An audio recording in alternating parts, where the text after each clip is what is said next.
If you're about to spend $80,000 on a camper van in 2026, most buyers don't realize their mistake until it's already too late. I spent 3 months analyzing every major camper van release for 2026, the specs, the pricing, the real-world owner complaints from 2024 and 2025 models. And what I found is that most people are buying based on YouTube tours and Instagram photos, not the things that actually matter when you're living in this thing or trying to resell it 2 years later. And if you're planning to finance one of these vans, this matters more than you think. By the end of this video, you'll know exactly which vans are worth your money, which ones are overpriced hype machines, and the one hidden flaw that every manufacturer is quietly ignoring in their marketing. Section 1. The pricing trap. Let's start with what nobody's talking about.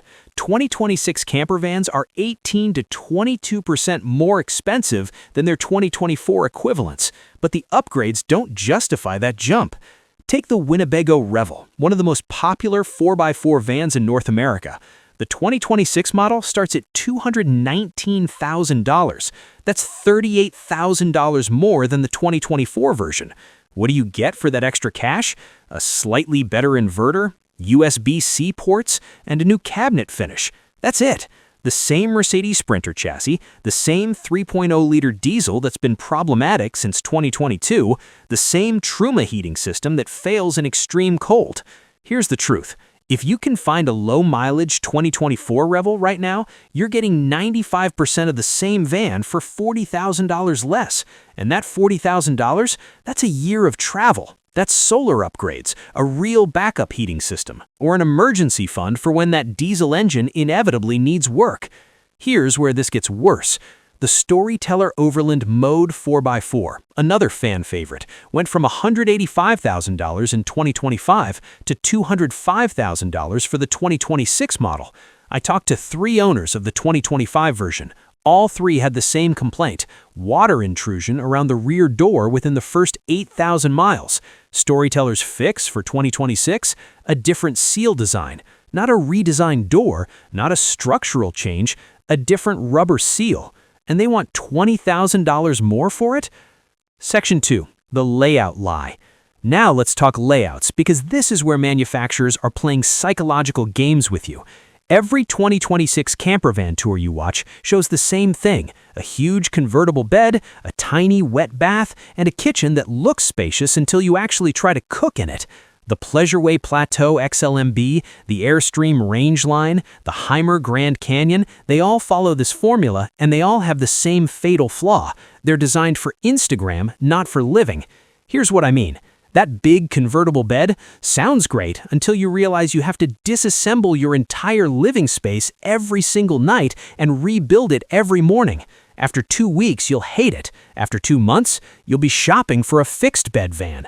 One couple told me they financed a Solis 59PX thinking the convertible dinette would give them flexibility. 3 months into full timing, they were so exhausted from the daily setup that they ended up sleeping in the dinette half converted most nights, basically paying $120,000 to sleep on a lumpy couch. The Winnebago Solis Pocket has a brilliant fixed rear bed in a 19-foot package, but Winnebago barely markets it because it doesn't photograph as well as the bigger models. Meanwhile, buyers keep choosing the convertible layouts, then complaining online 6 months later. And this is the part nobody checks before buying: the wet bath situation. In 2026, we're still getting these claustrophobic 24-inch wide shower toilet combos that nobody over 5'8" can actually use comfortably. The Heimer Venture S has a brilliant split bath design: separate toilet, separate shower. It's $15,000 more than competitors, but if you're planning to full-time or even month-long trips, that's the cost of not hating your life every morning. Section 3. The hidden deal breaker. This is the part most salespeople hope you never ask about. Almost every 2026 camper van has the same electrical Achilles heel, and they're all hiding it with fancy app interfaces. Lithium battery systems sound amazing in the brochure. 300 amp hours of power. Run your air conditioner off-grid. Except here's what they don't tell you. Most of these systems are designed for weekend warriors, not full-timers. The Volta system in the new Airstream Rangeline?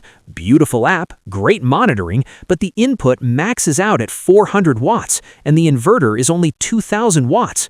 Translation, you can't actually run that air conditioner for more than 2 to 3 hours without killing your batteries, and you can't recharge fast enough with solar unless you're parked in Arizona in July. I ran the numbers. To truly live off-grid with AC and a 2026 Rangeline, you'd need to add another $8,000 in solar and a bigger inverter, which voids your warranty. This is where people lose resale value fast. Compare that to the newer Storyteller Beast Mode or a custom flare space build. They're installing 600 to 800 watts of solar standard with 3,000 watt inverters. Yes, they cost more upfront, but they actually deliver what they promise. And here's the kicker: resale value.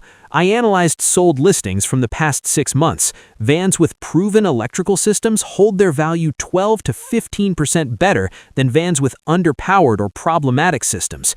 That Revel with the known diesel issues, it's depreciating 23% faster than a comparable Ram ProMaster van. One owner told me they bought a 2024 Revel thinking it was future-proof. 6 months later, it was in the shop for 3 weeks during the exact Colorado trip they bought it for. They traded it in at a $47,000 loss. Section 4. Who should actually buy what? So, after all this research, here's my brutally honest buying guide. If you're a retiree planning 2 to 3 month trips in mild weather, the 2026 Winnebago Solis Pocket or the Pleasureway Tofino are smart choices. They're under $150,000, parts are available everywhere, and they're simple enough that you're not dependent on specialized dealers. Avoid the luxury European imports like the Heimer Grand Canyon unless you live near a dealer. Repair waits are 4 to 6 weeks average. If you're a family doing weekend adventures and summer road trips, don't overbuy. The Thor Sequence or the Coachman Beyond are $90,000 to $110,000, and they'll do everything you actually need. The extra $80,000 for a Revel won't get used. Your kids don't care about heated floors. Here's where this advice gets uncomfortable for some people. If you're planning full-time van life, skip the 2026 factory builds entirely. Buy a 2024 or 2025 low-mileage van at a discount, then invest $15,000 to $25,000 in custom electrical, insulation, and ventilation upgrades from a company like Flare Space or Outside Van. You'll have a better van for less money, and it'll be built for actual living, not showroom photos. And if you're considering a 4x4 van for overlanding, the only 2026 model I would recommend without hesitation is the Storyteller Beast Mode, if you can afford it and if you'll actually use the capability.